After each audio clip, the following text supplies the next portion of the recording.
Listen, I have to tell you something. It's a big secret. Well, except it's in the title of the video, but I have been keeping it under wraps for months.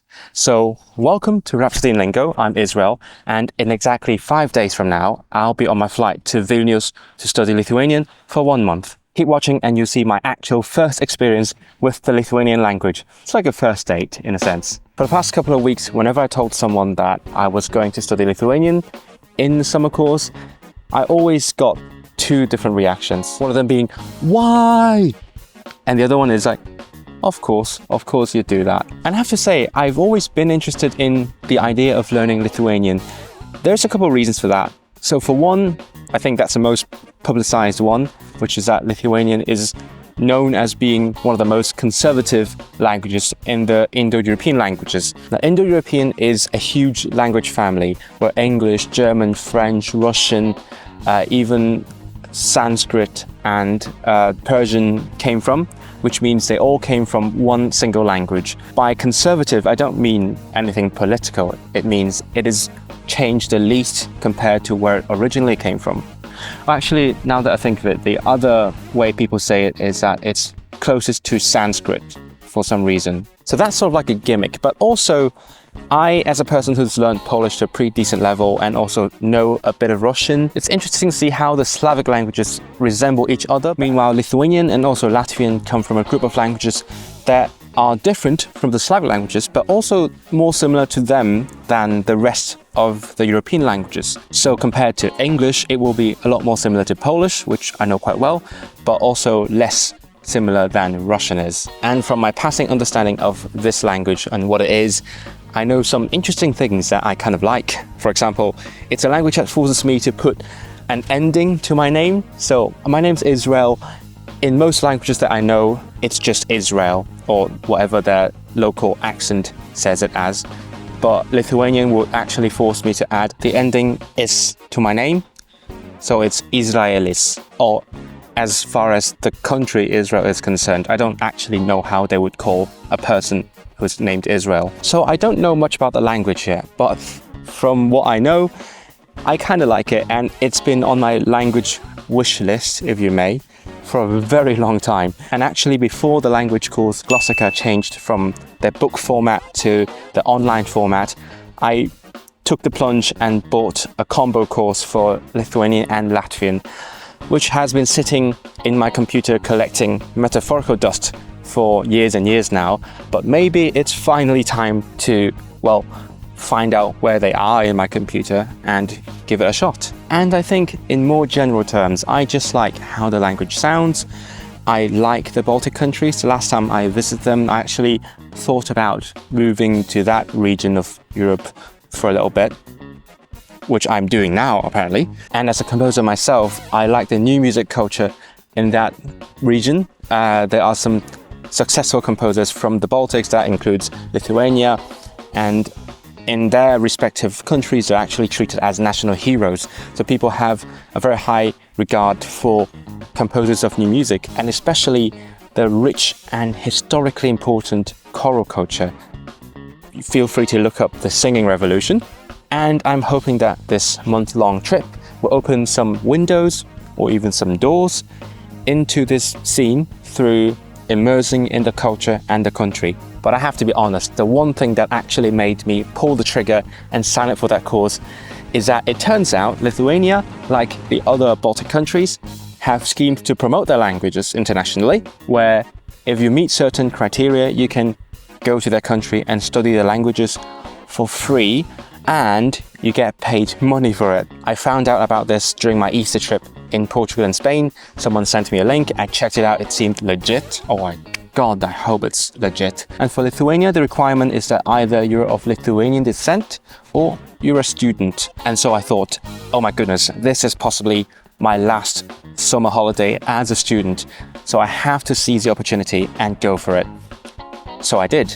So the courses are provided by various universities under funding from the Lithuanian government. So I went for the one course that was still open to applications and takes place in August instead of July. Speaking of which, I should probably get started and get my brain warmed up for a new language.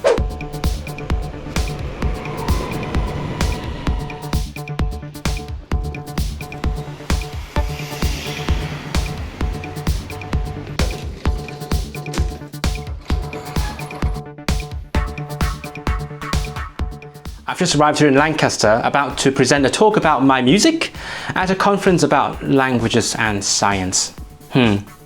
Anyway, basically just after the conference, I will be departing for my month in Vilnius.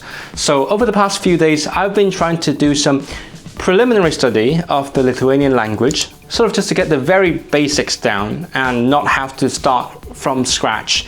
And here is how it went. So I'm in an Airbnb waiting to go to a friend's wedding, and I thought I have a bit of time, might as well try going through the Lithuanian alphabet and see how it sounds like. Because I had no idea. A, E, abėcėlė ir tartis. abecele. A nosinė. What? The A has a little tail. So my brain immediately goes to Polish like oh, but that is definitely not at all. That's it's called nasal, but it's not nasal. Č. Yeah, the ch is fine. It's like Czech, but then it can be palatalized, which in my Polish-speaking part of the brain it's ch, but it's supposed to be ch, but ch, cha, cha, cha, cha, cha. Arklys. Broli. Įvadas. So it's not long. It's got all these pitch accent markings on it, and I have no idea how it works. I can't hear the patterns quite yet. Koks. Sunus. Sąjūdis. Lūžti. Ačiū. Thank you. The thing is, it's got two different tone markings. It's got the thing that goes up, it's got the tilde, and they just sound the same. It's like da-da-da, da-da, da-da, da-da. Lietuva. Okay, that sounds different, isn't it? Lietuva. Lietuva. I have to.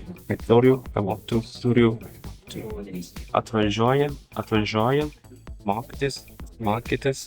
Okay, they're always very open. Marketis. Okay. To meet with. So it's like Slavic. Studio.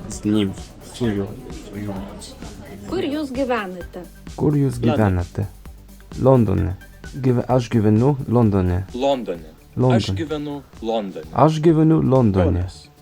Kaune. Aš gyvenu Kaune. Ar tu gyveni Niujorke? Ne, aš negyvenu Niujorke. Aš gyvenu Vašingtone. Ne. Ar tu gyveni Kaune? No, in Vilnius. Ne, aš negyvenu Kaune. Aš gyvenu Vilniuje. Ar jūsų šeima gyvena Paryžiuje? Ar jūsų šeima gyvena Briuselyje? Mano šeima negyvena. Ne, mano šeima negyvena. And just from studying the first few chapters, I've already noticed that, yes, it's true, this language has a lot in common with basically all the other European languages that I know. So the verb endings, for example, are very similar to like Italian or Welsh and the like. The word for bicycle is dviratis. It's like two in Slavic and then wheel in German. The locative ending for where you are is always e, which is like Russian. The verbs end with e, which is like Ukrainian. When you use something that is feminine, the a ending doesn't change into anything else. It's like in Latin. And then there are some similar words as well, like second, as in the first and second, is antras, like Scandinavian. And then most strikingly, or in Lithuanian is ar, and then but is bet. So I'm like, is that English? So this confirms a lot of commonalities that I've always noticed among European languages. And now by looking at the quote-unquote most ancient one, I know that, yeah, it is something that is pan-European. Coming, at. It's like prefix, like psh. Okay. The market is like Russian reflexive market is. Anyway, as you can see, I'm about to get out of here, so thanks for watching. And if you like what I'm doing and you want to follow my process of learning this rare language, remember to subscribe and give me a little like. I'm sure there'll be more videos straight from Vilnius. Bye.